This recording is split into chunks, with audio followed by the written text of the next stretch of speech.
entrepreneur, mental health speaker, and mental health advocate. He was born and raised in Whatcom County.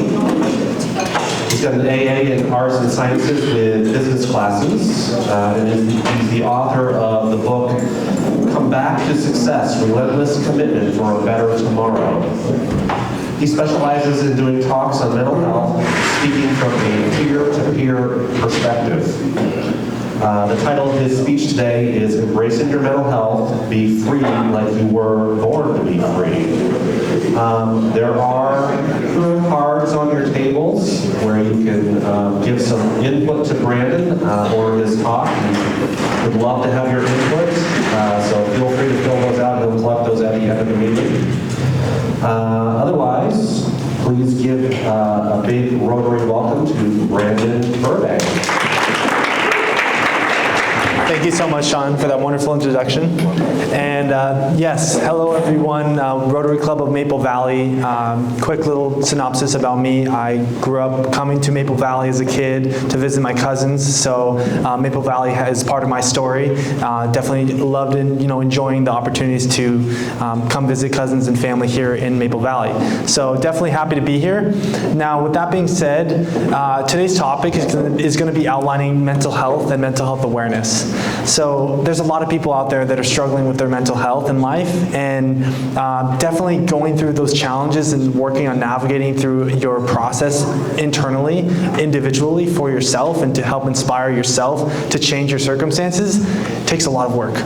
It takes a lot of time, it takes a lot of discipline, commitment, and an innate belief in yourself to change your circumstances and to recognize that through time and through the effort of the process, you can change your circumstances. You can change your overall journey. And so I'm definitely one of those people that is a success story. I speak that highly, but also humbly from my experiences and being able to articulate myself, but also spreading awareness to other people so that they can help themselves.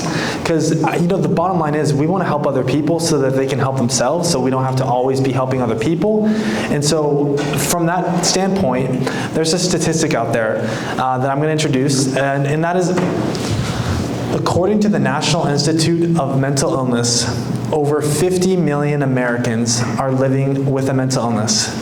And that's just a mental illness alone. And if you think about it from this standpoint, you have over 300 million people in America alone that are living here. And so if you look around to your peer or partner, and you can see that a lot of people in this world are going through some type of mental health struggle or challenge, or you might know somebody that is going through some type of mental health challenge.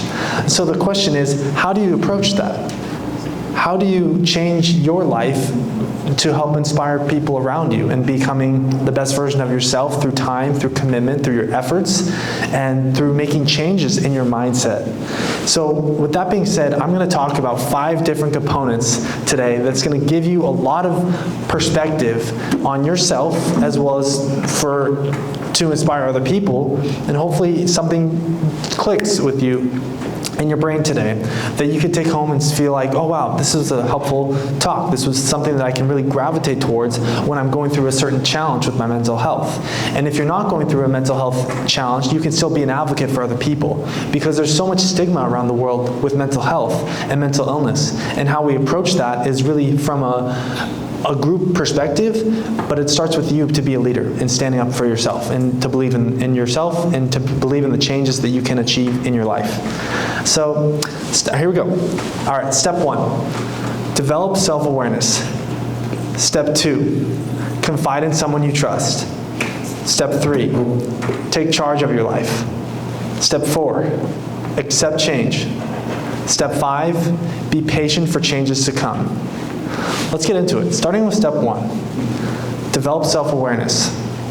To give you some feedback and some tangible experiences in my life story, about 3 years ago, I traveled and started living in Seattle as well as Southern California.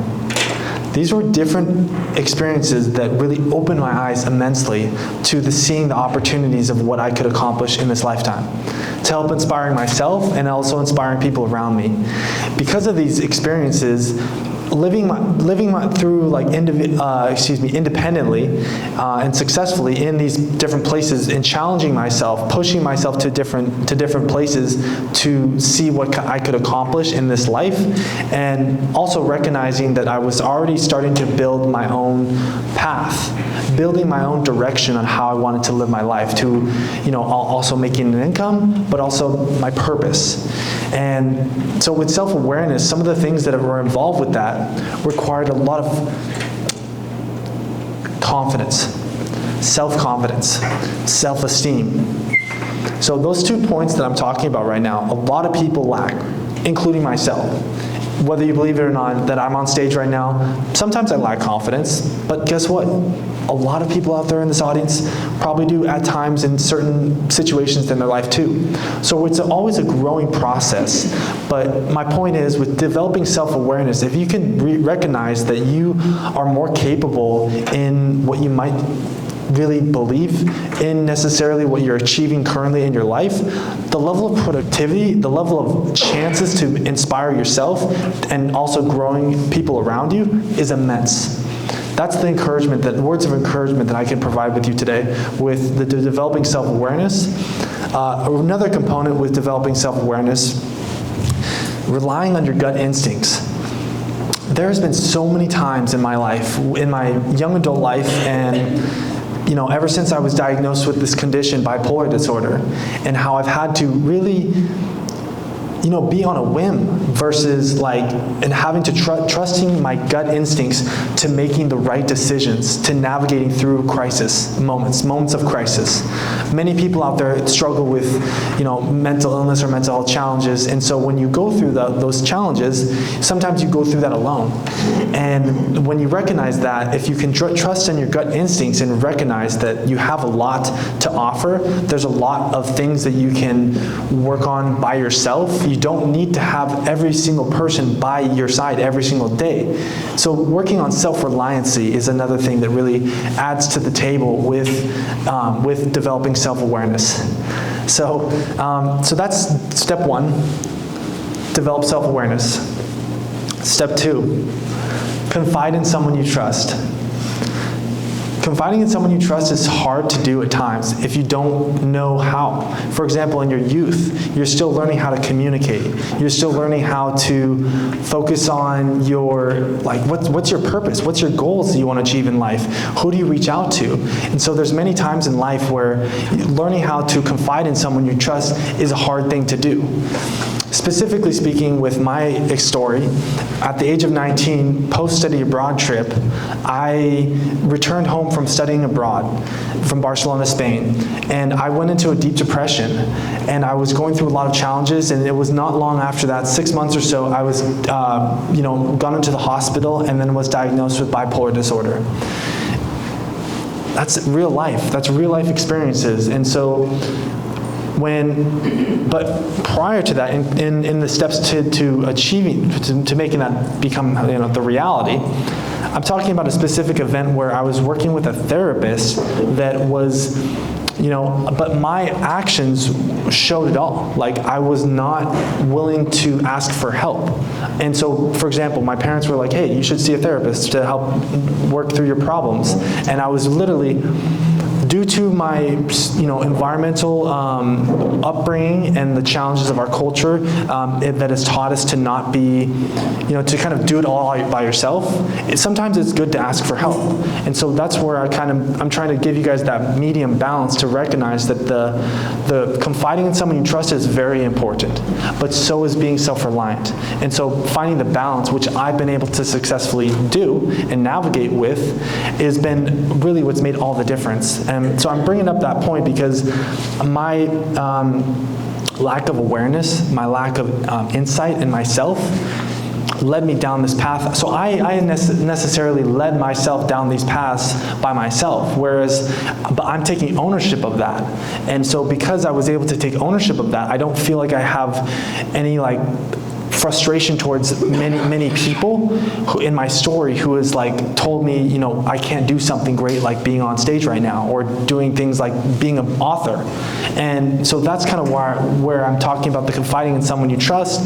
This is an important thing that if we can start to learn how to communicate better as human beings, you know, wherever you're at in your age, you can really start to really change your circumstances and be a more effective communicator and a more effective human being to help yourself be happier and more wholesome, as well as inspiring other people to living in a lifestyle that's, you know, similar to you, but also similar to what they want in their life.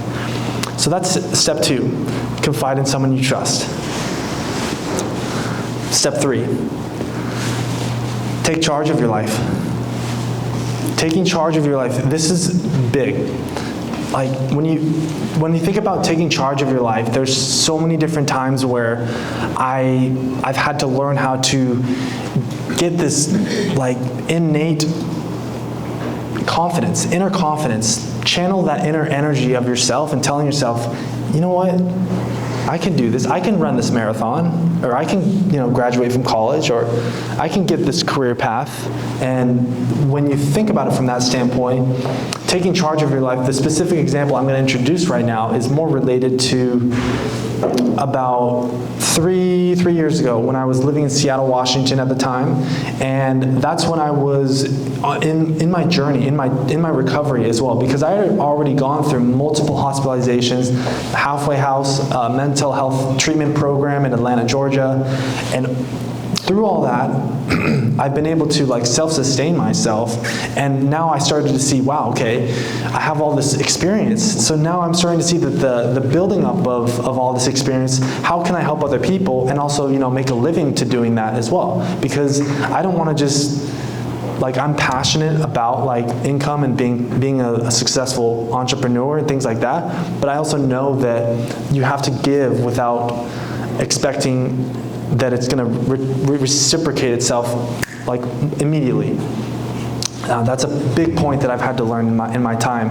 You know, in my 20s, I was like, I want to be at the top. I'm always like super, you know, want to be super successful, and it's like, but you have to be patient. You have to give yourself that time to really recognize it's going to take patience, which I'll get to later on in this talk. But taking charge of your life, the other point that I want to make about this is I went and confided in somebody that I trusted. Confided, whether it was just more related to my personal career path. It didn't have to be like seeing a therapist and talking to, you know, somebody regularly. If that works for you, great. I do that, great. That helps me. It gives me helpful perspective and feedback that I want in my life. However, the point I'm trying to make is with I'm going back and forth here. So the reality is with taking charge of your life and recognizing that you can be successful. And I spoke with an adjunct professor at Western Washington University, because that's when I was living in Seattle and I came back to Bellingham, and I was like, you know what? I have a purpose here, and I want to help inspire the mental health community and being a change maker in the world to help inspiring the next generation and inspiring people to become the best versions of themselves, regardless of their circumstances, not being in a victimhood mindset. So because of that challenge for myself, I was like, you know, another professional AR man, she's like, Brandon, maybe you should write a book. And I was like, that sounds like a really good idea.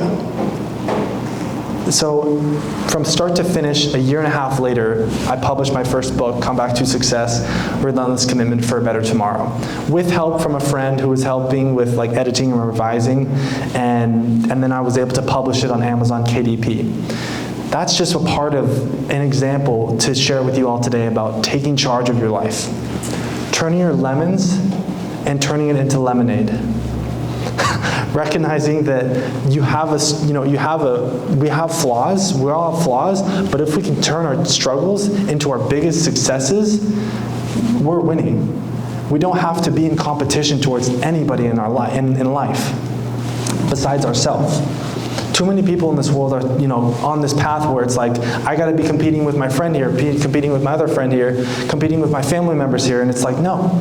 if you start to silence out the noise and just look inwardly into your heart, into your mind, and asking yourself these deep questions about what makes me happy, what's going to give me my wellness, my happy lifestyle that's balanced and sustainable, that's going to help give you an immense amount of freedom.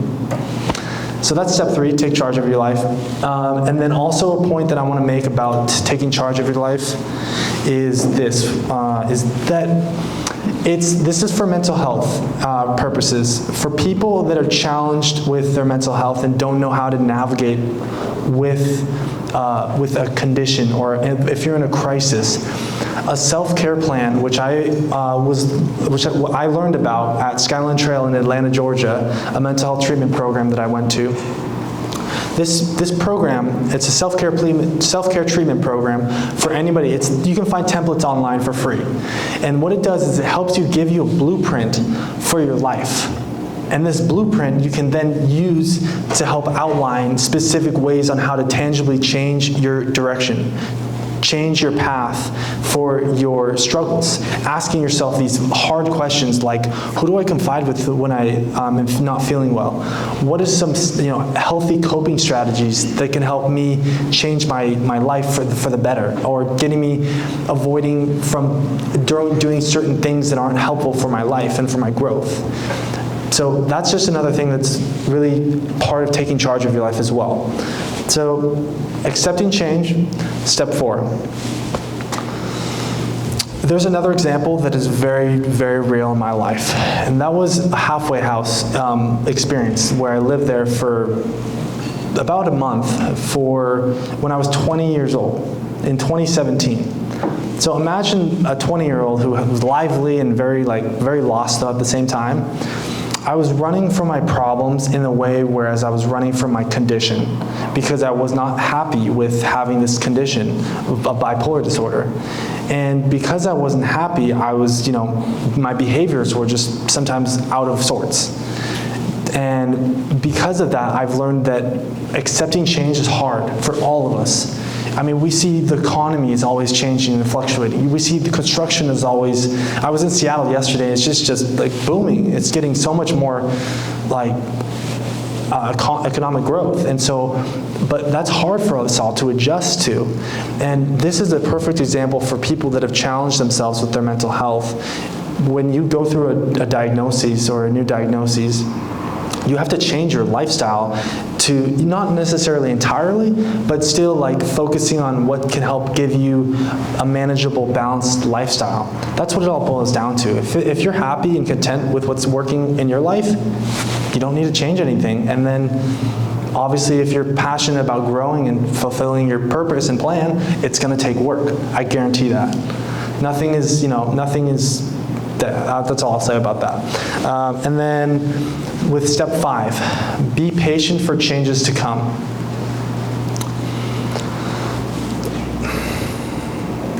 Being patient for changes to come. This is a fundamental, vital thing for everybody to think about, because in life we take time to build success, to build momentum, to change our lives. When we're going through a specific recovery process, there's many times in my life story where I've gone through mental health crises and hospitalizations. I had to get out of the hospital and I asked myself, what am I going to do?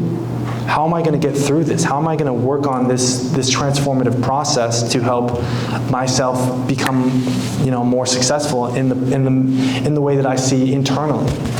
And that's questions that you might be asking yourself as well, because you might be asking yourself, I've gone through these hoops and hurdles in my life, these obstacles and challenges that are vital for my, process of my life, and I didn't know how to handle them. But patience and persistence, that's the other point that I'm going to make about this. A specific example with my career as a professional speaker, mental health speaker. Over 2 years ago, I started this business in Long Beach, California. And my first speech ever was at Thunder Studios production company. I was working for them as a janitor. And in exchange for the connections that I made there, they were able to give me opportunities to be on stage and develop a keynote speech for an audience. Long story short, 3 people showed up. The speech was about 20 minutes long, which was great. But guess what? It's part of my story, and I'm internalizing that, and it's not going to stop me from wanting to be successful and take it to the next heights. And so, but guess what? Even after that speaking engagement, I recognized that, wow, nothing's on the agenda right now, but I'm going to keep going.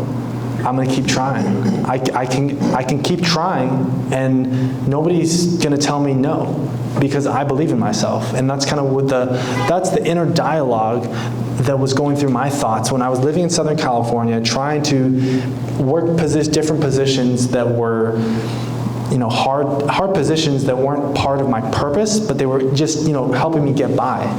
Because the long run is being able to be an inspiration and a hope for other people in the mental health community and beyond. So that's being patient for changes to come.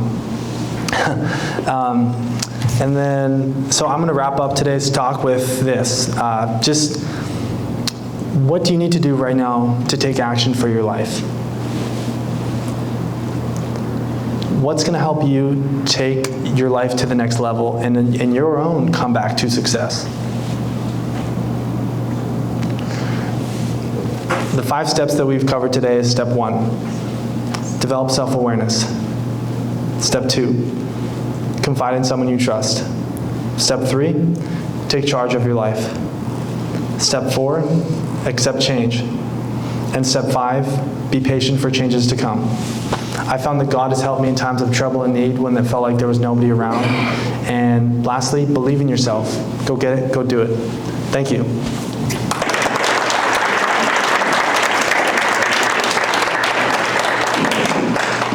So now we can open it up for Q&A. Yes? You're an impressive young man. Thank you. And Oh my gosh, you've been through a lot and you've overcome a lot. 2 questions. Who do you think is your ideal audience for a presentation like this? And then the second question is, you use the word relative to yourself, successful, a lot. I'm just curious, and we probably don't have enough time for you to articulate this, but what does success look like to you, for you? For me, success looks like living a balanced lifestyle and having happiness to have freedom to do what you want. That's success to me. And my target demographic that I'm trying to help is the mental health community. And then I said beyond as well, because I think that there's a lot of people that can, people that are going to be more interested in what I have to say, or just what other people have to say about mental health with how the world is always evolving and changing, and things are, innovatively growing through success stories, and people can really inspire a lot of people in that sense.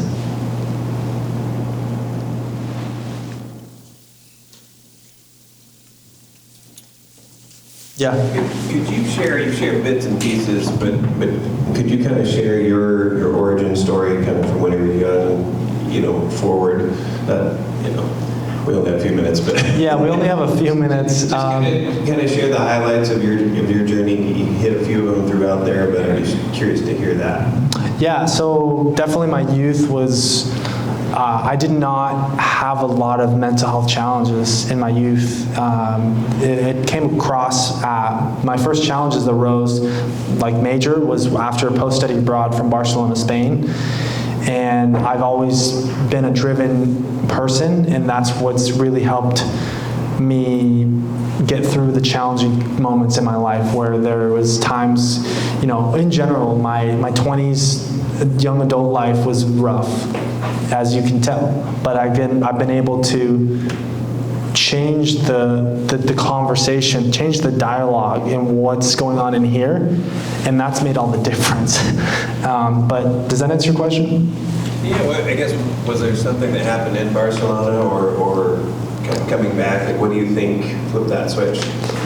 I think post-study abroad, culture shock, because I've had a lot of experiences. I've also been able to travel to Central America as a kid, and being able to speak the language pretty fluently, was able to help me But yeah, it's just, sometimes it's NAMI calls it environmental triggers as well. So kind of to put it at that, a lot of people, when they get a diagnosis, they have something like that. So that's really the gist of it for me. It's really complicated though. Yeah. Yes. Do you think that the homeless problem and mental health is, I mean, I think it's very closely related, but how do you see mental health helping, or the community helping the homeless and overcoming that? Well, I've been homeless before, so I know what it's like. I can relate to the feelingness of isolatedness and the people who, don't, you just feel like you're not living with a purpose. And that's it right there, is if you recognize that. I think, I was talking to the Monroe Club of Rotary on Wednesday, and I said to them, for people out there with mental illness or just even in the homeless population, if you lack a purpose, it really can change your life immensely. That's not helping you thrive, because you don't have something where you feel like you're functioning and doing actually like you're fulfilling a purpose and making an impact, because that's what we all want. I think the underlying effect as human beings. I've got a question. Yeah. So recently, in the last week, I've heard that a poll says that 18% of people between 18 and 34 are proud to be American, which is sad as hell. And I'm wondering where the breakdown is there. I mean, we should be proud of the country we live in. And if you're not, there's a mental health issue to that, where you're hating your country. Where do you think that stems from? That's a hard question, because I think Good answer. Sorry, I asked hard questions. I try to stay like as neutral as possible with my perspective, so I don't want to be like going too which way or the other. But I think that I'm a Christian as well, so that's where I come to play with. I was taught to treat other people the way you want to be treated, and that's my value that I stand by.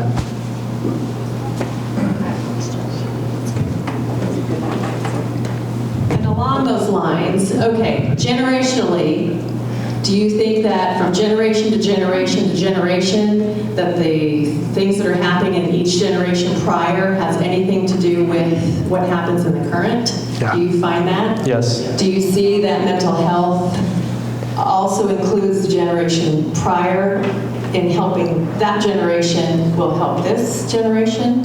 Yeah, I think immensely that it's, for example, with kids and parents are teaching their kids what they were taught. And sometimes when, like for me, and I've had to unlearn things that I was taught, things that weren't helping me get further ahead and really believing in myself. And if we're too much focused on that would be my answer. I'm not going to get too into deep depth about this. Last question, Rob. You've got a great story. You're a very talented speaker and presenter. Thank you. And so thank you for coming. My question is, you've spoken to multiple Rotary clubs, right? The Monroe Rotary Club, I have 4 booked right now throughout Washington. Okay. Are we not the best Rotary club? You guys have been an awesome audience. Thank you so much. Do you have anything for sale here today? Yes, I have copies of my book, Come Back to Success, that are available for purchase. They're $20 a copy, and I will sign it for you as well. Very impressive speaker. Thank you. Thank you for coming.